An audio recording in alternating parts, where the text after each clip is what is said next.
गरीब हो या कोई आज न्याय की उम्मीद नहीं कर सकता है।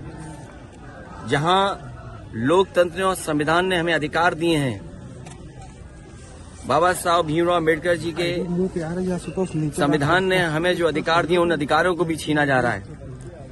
जिस तरीके से निजीकरण बढ़ाया जा रहा है और भारतीय जनता पार्टी जानबूझ करके कुछ उद्योगपतियों को कैसे लाभ पहुंचे उस दिशा में एक एक कर फैसला ले रही है।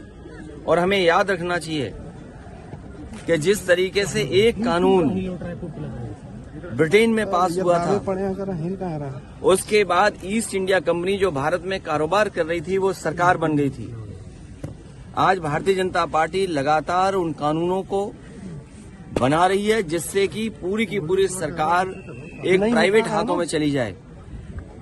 सरकार के पास कोई रास्ता नहीं है। इसलिए आज हम सब समाजवादी लोग इस बात का संकल्प लेते हैं कि जो बिगड़ी हालत है प्रदेश और देश की, उसको कोई सुधार सकता है तो समाजवादी विचारधारा, वही जो जेपी ने दी, वही विचारधारा जो डॉक्टर राम लोहिया जी ने दी, जिस विचारधारा को लेकर के नेताजी चले, जिस विचारधारा के लिए संघर्ष छोटे लोहिया जनेश्वर मिश्र जी ने किया, उन्हीं विचारधारा से देश और समाज का भला हो सकता है। सर, जाति जनगणना जिस तरीके से बिहार में हो रही है, वहीं पर बीजेपी आज नहीं मांग हो रही है इसकी।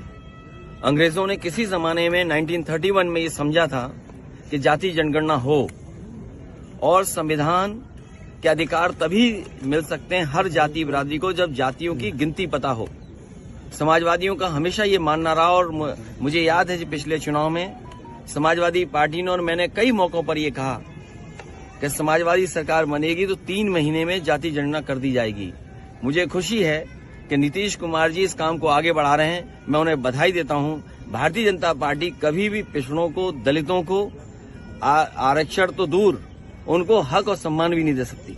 सर, जब आप गए हैं तेलंगाना लाएंगे क्या ये गठबंधन सर? तो नीतीश जी को और तेजस्वी से बात होगी आपकी, ये बात आपको पता होना चाहिए कि बिहार के मुख्यमंत्री नीतीश कुमार जी ने देश के सभी नेताओं से मिलने का काम किया था, और उन्होंने जिस जिस प्रदेश में जो मुख्य दल है उसके बारे में उन्होंने अपनी बात भी रखी।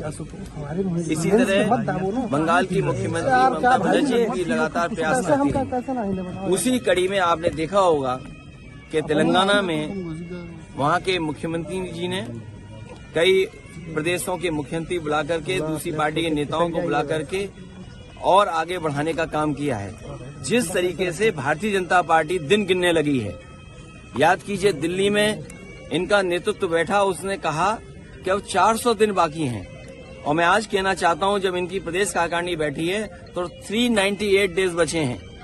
इस प्रदेश की जनता ने इनका हाल और इनका काम देखा है। मुझे तो ये लगता है कि भारतीय जनता पार्टी का 2022 अभी गया नहीं है। अगर 2022 चला गया होता तो आज किसान की आय दोगुनी होती, किसान के गन्ने का भुगतान हो जाता, बिजली का इतना महंगा बिल नहीं देना पड़ता, कीटनाशक दवाइयां इतनी महंगी न होती, खाद से लेकर के डीएपी का कोई इंतजाम सरकार ने नहीं किया। और जिस तरीके से संस्थाओं में अपने लोगों को बैठा रहे हैं और भेदभाव कर रहे हैं, क्या उम्मीद कर सकता है हैदरगढ़ में, बगल में लखनऊ के